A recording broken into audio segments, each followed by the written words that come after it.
ये श्रृंखला सर्व आत्माओं के पिता परमात्मा शिव के द्वारा उच्चारित महावाक्यों के संकलन पर आधारित है।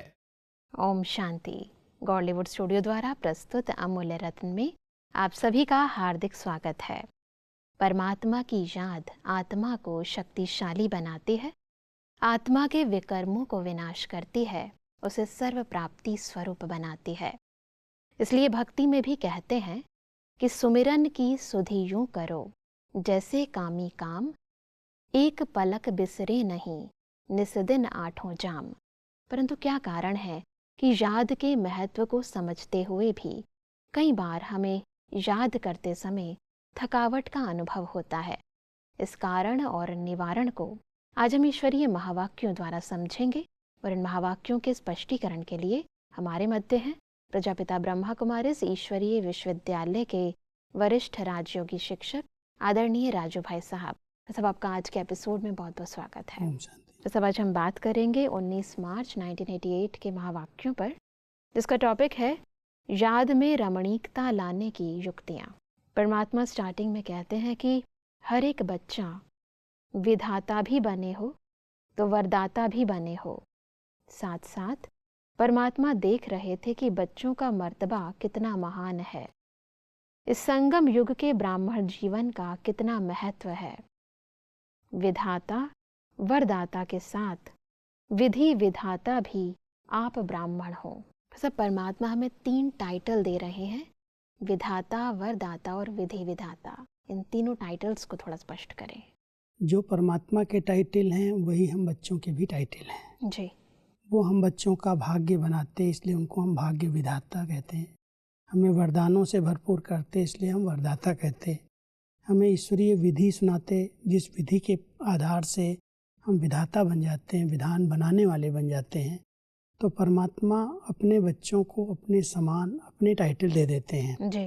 तो संगम पर जितना हम ईश्वरीय कायदों पर नियमों पर चलते हैं, विधियों को पालन करते हैं, उतना हम विधाता स्वयं के लिए बन जाते हैं। हमारा भाग्य ऊंचे से ऊंचा बन जाता और दूसरी आत्माओं के लिए भी हम भाग्य विधाता बन जाते हैं जी। और साथ साथ हम उन्हें मदद दे करके, सहयोग दे करके वरदान के रूप में जैसे वरदाता भी बन जाते हैं। तो परमात्मा इस समय संगम पर हमें विधि विधाता भी बनाते हैं, भाग्य विधाता और वरदाता भी अपने समान बना देते हैं। जब हम उनके समान इस समय संगम पर बनते हैं, इसी आधार से सतयुगी दुनिया का जो प्रारंभ होता है, वहाँ पर सारी सृष्टि में सब विधि पूर्वक कार्य चलते हैं। सब विधि विधाता के अनुसार जैसे हर एक आत्मा उस स्वरूप में स्थित रहती है। संगम के पुरुषार्थ की भविष्य प्रारब्ध है।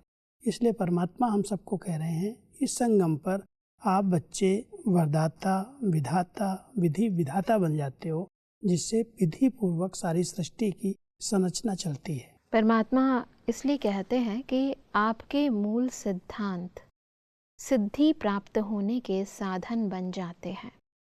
जैसे मूल सिद्धांत बाप एक है, धर्म आत्माएं महान आत्माएं अनेक हैं, लेकिन परम आत्मा एक है। इसी मूल सिद्धांत द्वारा आधा कल्प आप श्रेष्ठ आत्माओं को एक बाप के द्वारा प्राप्त हुआ वर्षा सिद्धि के रूप में प्राप्त होता है। प्रारब्ध मिलना अर्थात सिद्धि स्वरूप बनना। सब सिद्धांत से सिद्धि प्राप्त होती है, इसको थोड़ा स्पष्ट करें। संगम पर जो सिद्धांत हमने अपनाए, जो परमात्मा ने हमारे लिए सिद्धांत बना करके दिए, हमारी मान्यताएं ये रही हैं। लोग कहते हैं परमात्मा सब जगह है और हम कहते हैं ये हमारी भावनाएं हो सकती हैं, लेकिन सिद्धांत नहीं हो सकता। सिद्धांत ये है कि परमात्मा एक है, गॉड इज वन कहते हैं। हाँ जी। तो जब परमात्मा एक है तो उसको सब जगह पर व्यापक कह देना। सर्वज्ञ हो सकता है, व्यापक नहीं हो सकता। तो जो हमारा सिद्धांत है इस समय, वो हमारे लिए जैसे सिद्धि का आधार बन जाता है, क्योंकि परमात्मा को हम सिद्धांत के आधार से यथार्थ पहचान करके उसको याद करते हैं। और जब यथार्थ पहचान से उसे याद किया जाता है तो सब प्रकार की सिद्धियां अपने आप प्राप्त हो जाती हैं जी। इसलिए सिद्धांत यही है कि परमात्मा एक है और उसके हम सब बच्चे हैं, आत्मा है और वो परमात्मा है जी। तो जब हमारा इस प्रकार का एक मान्यता कहें, उस मान्यता के आधार से हमारी जीवन है, तो जो सिद्धांत हमने अपनाए हैं उसके आधार से जो सिद्धियां प्राप्त होती हैं, तो परमात्मा कहते हैं आधा कल्प तक उसी सिद्धि के आधार से सब प्रकार की प्राप्तियां आपको हो जाती हैं।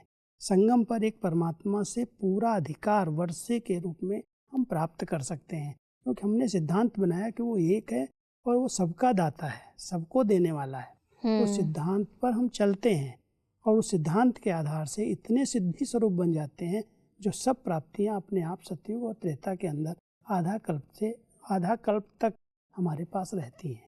परमात्मा आगे इसी से संबंधित कहते हैं कि भक्ति का आदि आधार भी एक बाप के शिवलिंग रूप से आरंभ होता है, जिसको कहा जाता है अव्यभिचारी भक्ति।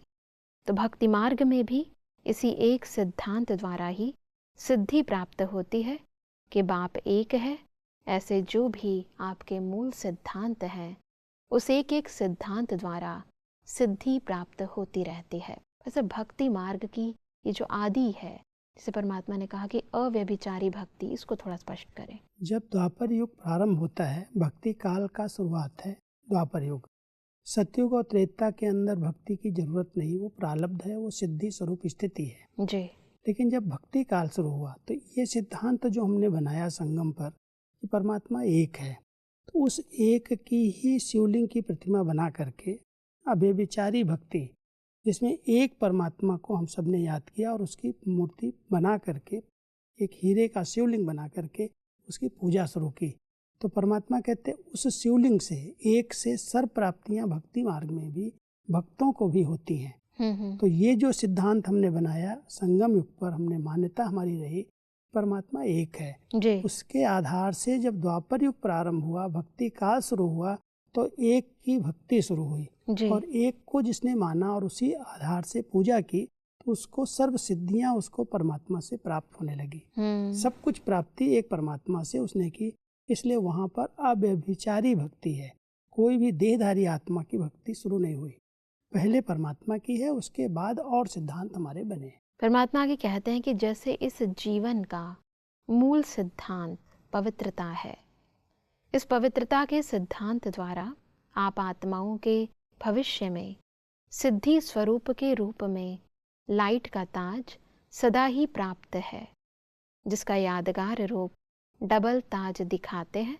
और भक्ति में भी जब भी यथार्थ और दिल से भक्ति करेंगे तो पवित्रता के सिद्धांत को मूल आधार समझेंगे और समझते हैं कि सिवाय पवित्रता के भक्ति की सिद्धि प्राप्त नहीं हो सकती है। वैसे पवित्रता के सिद्धांत के महत्व को स्पष्ट करें। संगम युग पर परमात्मा ने हम बच्चों को पहला ही वरदान दिया, पवित्र बनो, योगी बनो। और जितना हम इस सिद्धांत के रूप में इस पवित्रता को संगम पर अपनाते हैं जी। ये दूसरा सिद्धांत हमारा कि पवित्रता हमारे जीवन का आधार स्तंभ है।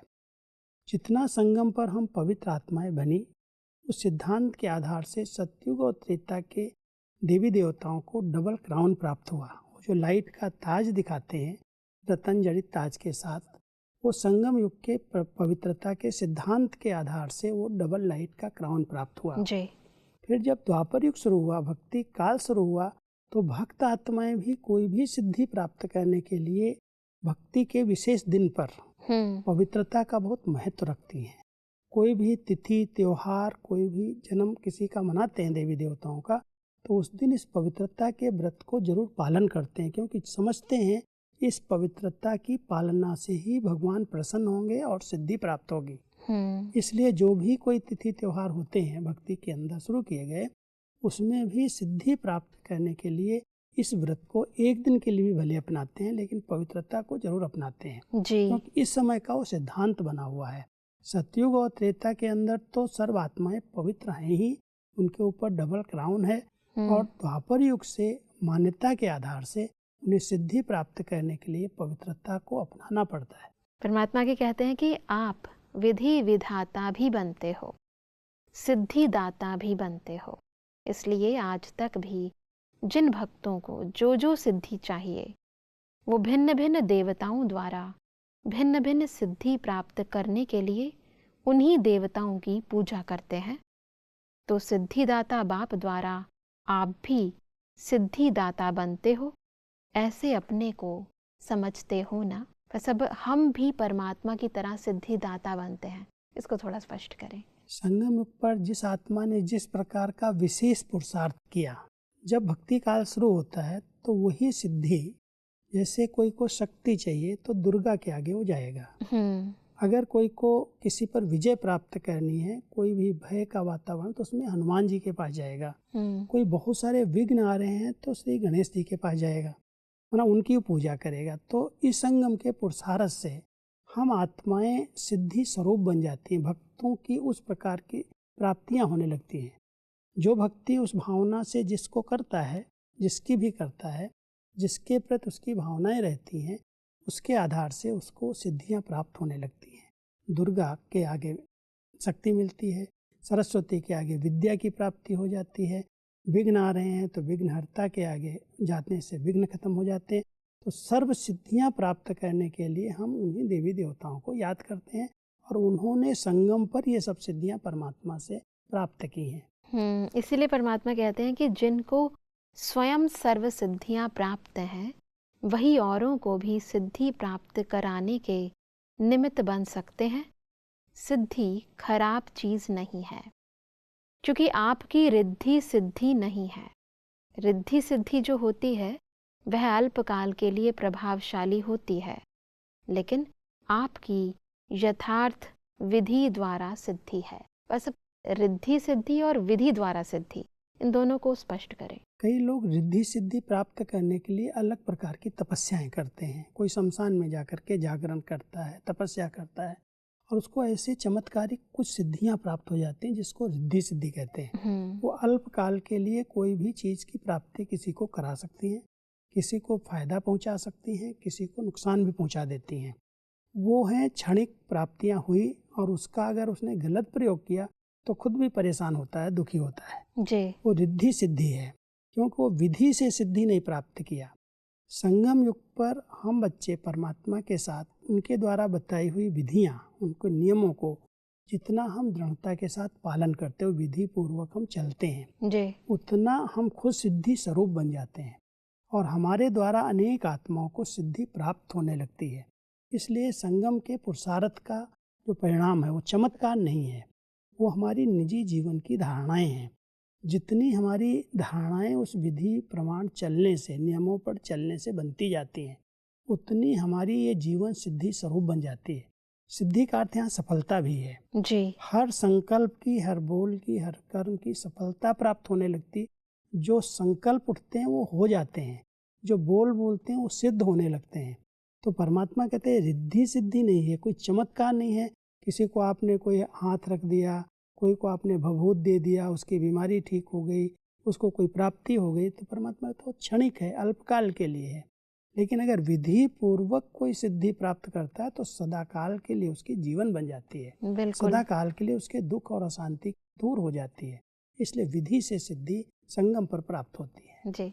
वैसे परमात्मा आगे कहते हैं कि अपसेट होने का कारण ही यह है कि अपनी श्रेष्ठ स्थिति की सीट से साधारण स्थिति में आ जाते हो। याद में रहना व सेवा करना एक साधारण दिनचर्या बन जाती है, लेकिन याद में भी बैठते हो तो अपने कोई ना कोई श्रेष्ठ समान की सीट पर बैठो। सब अपसेट होने के इस कारण को थोड़ा स्पष्ट करें। अनेक समान परमात्मा ने हम सबको योग के लिए सिखाए हैं। ऐसे ही सीधे रीति से मैं एक आत्मा हूँ नहीं, लेकिन मैं कौन सी आत्मा हूँ? महान आत्मा हूँ, श्रेष्ठ आत्मा हूँ, परम पवित्र आत्मा हूँ। कोई एक अच्छा सम्मान लेकर के फिर अगर हम योग करते हैं जी, तो उस योग के परिणाम स्वरूप हमें वो शक्तियाँ, वो सिद्धियाँ प्राप्त हो जाती हैं। सेवा के अंदर भी हम केवल सेवा नहीं कर रहे हैं, लेकिन हम किसकी सेवा कर रहे हैं? परमात्मा के रचे हुए रुद्र यज्ञ की सेवा के हम निमित्त हैं। उस स्मृति में रह करके अगर सेवा करते हैं तो सेवा एक बोझ नहीं लगती, उससे खुशी की, आनंद की प्राप्ति होती है जी। तो परमात्मा हम सबको कह रहे हैं कि याद और सेवा में भी नवीनता लाओ, विधि पूर्वक सिद्धि प्राप्त करो। कोई भी सफलता का आधार यथार्थ विधियां हैं। तो अगर कोई योग कर रहा है लेकिन उसको कुछ प्राप्ति नहीं हो रही है, उसके जीवन में परिवर्तन नहीं आ रहा है, तो उसका कारण है वो विधि पूर्वक योग नहीं कर रहा है। इसलिए विधि से सिद्धि है। तो याद या सेवा कोई भी कार्य हम कर रहे हैं तो वो विधियां जो परमात्मा ने हमें बताई है उनके अनुसार चलेंगे तो हमें सिद्धि अवश्य प्राप्त होगी। परमात्मा आगे कहते हैं कि सिद्धि दाता कभी यह सोच भी नहीं सकते कि जितना पुरुषार्थ करते हैं वो मेहनत करते हैं, इतनी सिद्धि नहीं दिखाई देती है। वह जितना याद में अभ्यास करते हैं उतनी सिद्धि नहीं अनुभव होती है। इससे सिद्ध है कि सीट पर सेट होने की विधि यथार्थ नहीं है।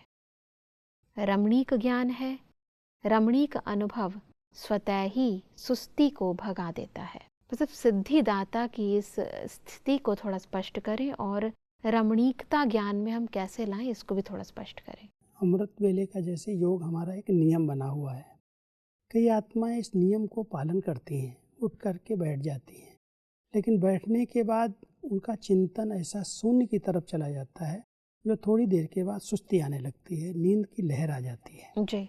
परमात्मा कहता है इतनी सुंदर विधियां बताई हैं, इतना रमणीक ज्ञान है, अगर उसको रमणीकता के साथ बाबा को कभी किसी संबंध से प्यार से पिता के रूप में, कभी माता के रूप में, कभी शिक्षक के रूप में, कभी बच्चे के रूप में, भिन्न भिन्न रूप से अगर उससे रूह रिहान करें, उससे बातें करें, विधियां बताइए परमात्मा निराकार ज्योति बिंदु परमात्मा को किसी भी संबंध से आप याद करो और उसका अनुभव करने लगो। तो विधि से अगर आप योग करेंगे तो उस योग में रमणीकता आएगी, मनोरंजन का अनुभव होगा। जैसे हम बच्चे के रूप में परमात्मा के साथ खेल रहे हैं, सखा के रूप में उससे बातें कर रहे हैं, अपने दिल का हाल सुना रहे हैं दिलवाला को।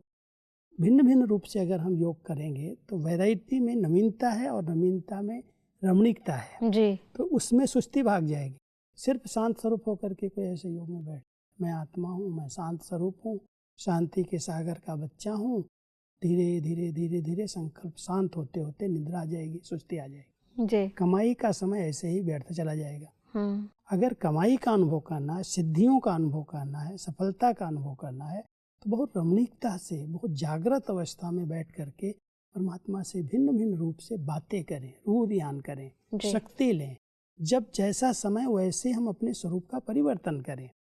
एक जैसा योग अगर रोज कोई कर रहा है, थोड़े देर के बाद सोचेगा अब क्या करूं, अब क्या सोचूं, और धीरे धीरे शांत होते होते निद्रा की गोद में चला जाएगा। इसलिए परमात्मा हम सबको कहते हैं ज्ञान को रमणीकता से, कोई न कोई भिन्न भिन्न रूप से उसका चिंतन करो, उसका स्मरण करो और बाबा के साथ सर्व संबंधों के भिन्न भिन्न अनुभव करो तो रमणीकता आएगी और आपकी योग की स्थिति अच्छी बन जाएगी, सब सिद्धियां अपने आप प्राप्त होने लगेंगी। परमात्मा इसलिए आगे कहते हैं कि यह तो कई कहते हैं ना कि वैसे नींद नहीं आएगी, लेकिन योग में नींद अवश्य आएगी। यह क्यों होता है? ऐसी बात नहीं कि थकावट है, लेकिन रमणीक रीति से और नेचुरल रूप से बुद्धि को सीट पर सेट नहीं करते हो। वही रमणीक रीति से माना कोई न कोई अच्छा सामान लेकर के जी। बहुत नशे में, खुशी में अगर कोई बैठेगा तो नींद नहीं आएगी, प्यार इमर्ज नहीं होता, उसके प्रति दिल की भावनाएं इमर्ज नहीं होती तो सुस्ती आती है। वो थकावट का कारण नहीं है, कोई रात को जगा है या थका हुआ, ऐसी बात नहीं है, लेकिन उसको योग करने की यथार्थ जो विधियां परमात्मा ने बताई वो नहीं आती। अगर वो आती हैं और भिन्न भिन्न नए नए सामान लेकर के परमात्मा को याद करता है, खुशी होती है, रमणीकता का अनुभव होता है, नशा चढ़ता है और सुस्ती भाग जाती है। इसीलिए परमात्मा कहते हैं कि जो भिन्न भिन्न टाइटल मिलते हैं वह रोज भिन्न भिन्न टाइटल अनुभव करो। कभी नूरे रत्न बन बाप के नैनों में समाया हुआ हूँ, इस स्वरूप की अनुभूति करो। कभी मस्तक मणि बन, कभी तख्त नशीन बन, भिन्न भिन्न स्वरूपों का अनुभव करो, वैरायटी करो तो रमणीकता आएगी। परमात्मा के कहते हैं कि बाप दादा मुरली में भिन्न भिन्न टाइटल देते हैं। क्यों देते हैं? उसी सीट पर सेट हो जाओ और सिर्फ बीच बीच में चेक करो। उसको बार बार चेकिंग करना भी बहुत ज़रूरी है जी। कई बार हम एक बार सेट हो जाते हैं और फिर बाद में भूल जाता है कि मैंने क्या सामान लिया। बिल्कुल। तो ये अगर वैरायटी करते करते अगर हम चेक करते रहें बीच बीच, मान लो हमने सोचा कि मैं मस्तक मणि हूँ, या मैं बाबा के नैनों का नूर हूँ, मैं बाबा के दिल तख्त नशीन हूँ, एक सामान ले लिया और उस सामान में हम बैठ गए और उसी नशे में बैठ करके दिल की बाबा से बातें कर रहे हैं, उनके स्नेह में खोए हुए हैं, समाये हुए हैं, आत्मिक स्थिति में मस्तक में स्थित है, जी। तो योग तो नेचुरल है और रमणीक है, लेकिन अगर वो चेकिंग नहीं है, अटेंशन और चेकिंग बहुत, दो चीज़ें बहुत ज़रूरी होती हैं। धीरे धीरे धीरे धीरे वो सामान भूल जाएगा कि हमने इस सीट को पकड़ा है। तो सीट का एक नशा रहे, उसकी स्मृति रहे, इस सीट पर बैठ करके फिर मैं आज बाबा से बातें करूं। जी। उसके आधार से जो टाइटल्स मिलते हैं मुरली के अंदर, बहुत वैरायटी टाइटल्स हैं। जितने भगवान के कर्तव्य के आधार से उन्हें टाइटल मिले हैं, परमात्मा ने अपने बच्चों को उन सभी का मास्टर बना दिया है। इसलिए हम सब मास्टर बन करके, उसके अधिकारी बन करके फिर हम परमात्मा को उसी रूप में याद करें, तो बहुत रमणीकता का अनुभव होता है। 1 घंटा 2 घंटा ऐसे बैठ जाएंगे, कभी सुस्ती नहीं आएगी। लेकिन कई लोग 2 मिनट बैठेंगे ऐसे, बाबा कहते ही वो नींद में चले जाएंगे। तो योग जैसे उनके लिए नींद बन जाती है। परमात्मा कहता है ये योग यथार्थ नहीं है। आराम का अनुभव होता है, कहेंगे हम बहुत आज शांति का अनुभव किया, लेकिन योग से जो कमाई होनी चाहिए, जो सिद्धियां प्राप्त होनी चाहिए, उससे वंचित हो जाते हैं। जी। परमात्मा आगे कहते हैं कि मधुबन में रहना अर्थात विश्व की स्टेज पर रहना। तो जो स्टेज पर रहता है वह कितना अटेंशन से रहता है। साधारण रीति से कोई किसी भी स्थान पर रहता है तो इतना अटेंशन नहीं रहता है, लेकिन जब स्टेज पर आएगा तो हर समय हर कर्म पर इतना ही अटेंशन होगा। तो मधुबन विश्व की स्टेज है। बस अब इसको थोड़ा स्पष्ट करें। क्योंकि सब ब्राह्मणों की नज़र मधुबन माना हेडक्वार्टर, जहाँ से सब प्रकार की डायरेक्शन, सब प्रकार की स्वोन्नति की बातें जा रही हैं, सबको बताया जा रहा है कि ये करना है, ये करना है। जहाँ से परमात्म सकाश जा रही है, परमात्म डायरेक्शंस जा रहे हैं, उस तरफ सबकी नज़र रहती है। तो परमात्मा कहते हैं जैसे कोई हीरो पार्टधारी स्टेज पर पार्ट बजाते हैं, तो उनका अपने हर एक पार्ट में, हर एक एक्शन पर अटेंशन होता है कि सब लोग मुझे देख रहे हैं। अगर मैं जरा भी गफलत करूँगा तो सब क्या सोचेंगे। ऐसे ही परमात्मा कहते हैं आप बच्चे जो मधुबन में निवास करते हो, आपको हजारों नज़रें देख रही हैं, पूरे विश्व की आत्माएं देख रही है, कैसे चलते हैं, कैसे खाते हैं, कैसे बोलते हैं, कैसे व्यवहार करते हैं। तो आपके ऊपर सबकी नज़र है, और जिसके ऊपर सबकी नज़र होती है उसको बहुत अटेंशन देना पड़ता है। अपने हर बोल पर, हर कर्म पर अटेंशन देना पड़ता है। कहीं ऐसे अलबेले होकर के चलते हैं तो लोगों की भावनाएं बदल जाती हैं। इसलिए परमात्मा यहाँ ध्यान खिंचवा रहे हैं, आप विश्व ग्लोब की स्टेज पर हो और स्टेज पर आपको कई आत्माएं फॉलो कर रही हैं, देख रही हैं। इसलिए हर कर्म पर, हर संकल्प पर, हर बोल पर अटेंशन दो, ताकि आपको देखने वाले विचलित न हो जाएं, ये क्या हो रहा है, ये कैसे हो रहा है। परमात्मा इसीलिए कहते हैं कि साथ साथ मधुबन एक विचित्र गुंबज है, और गुंबज जो होते हैं उसका आवाज़ अपने तक आता है, लेकिन मधुबन ऐसा विचित्र गुंबज है जो मधुबन का ज़रा सा आवाज़ विश्व तक चला जाता है। बिल्कुल भाई साहब, आज हमने ईश्वरीय याद को शक्तिशाली व रमणीक बनाने की विभिन्न विधियों को समझा। सब स्पष्टीकरण के लिए आपका बहुत बहुत धन्यवाद। ओम शांति। दर्शकों, आज के महावाक्यों में परमात्मा ने कहा कि सदा स्मृति रहे कि हम विधाता वरदाता के साथ साथ विधि विधाता भी हैं। हमारे मूल सिद्धांत भविष्य प्राप्ति करने व कराने का आधार बन जाते हैं। परमात्मा ने कहा कि अपसेट होने का मूल कारण है अपनी श्रेष्ठ स्थिति को भूलकर साधारण स्थिति में आ जाना। परमात्मा ने कहा कि याद में रमणीकता लाने के लिए हमें रोज भिन्न भिन्न टाइटल्स व भिन्न भिन्न स्वरूपों का अभ्यास करना है। दर्शकों, आज के महावाक्यों से संबंधित यदि आपके मन में कोई भी प्रश्न है तो आप हमें ईमेल कर सकते हैं। हमारा ईमेल आईडी है amulyaratna@godlywoodstudio.org। अगले एपिसोड में एक और अव्यक्त वाणी के साथ आप सभी के समक्ष हम फिर हाजिर होंगे। तब तक के लिए लेते हैं इजाजत। ओम शांति। मुख्य सार। सिद्धि प्राप्ति का साधन। मूल सिद्धांत एक, धर्मात्माएं महात्माएं अनेक हैं, लेकिन परमात्मा एक है। मूल सिद्धांत 2, पवित्रता। अगर स्वमान में स्थित नहीं हो तो याद में रहना व सेवा करना एक साधारण दिनचर्या बन जाती है। साक्षी बन कार्य करने वाली आत्मा सदा न्यारी और बाप की प्यारी है। यही अभ्यास कर्मातीत स्थिति को प्राप्त कराता है।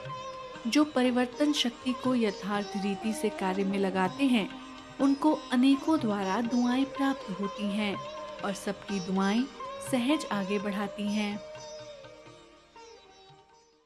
अधिक जानकारी के लिए संपर्क करें Amulya Ratan Godlywood Studio, Manmohini Van, Shantivan post, Abu Road 307510, district Sirohi, Rajasthan. Email ID है amulyaratn@godlywoodstudio.org। इस श्रृंखला को प्रजापिता ब्रह्मा कुमारीज ईश्वरीय विश्वविद्यालय के सेवा केंद्रों पर क्लास में नियमित रूप से चलाने के लिए गॉडलीवुड स्टूडियो से संपर्क करें।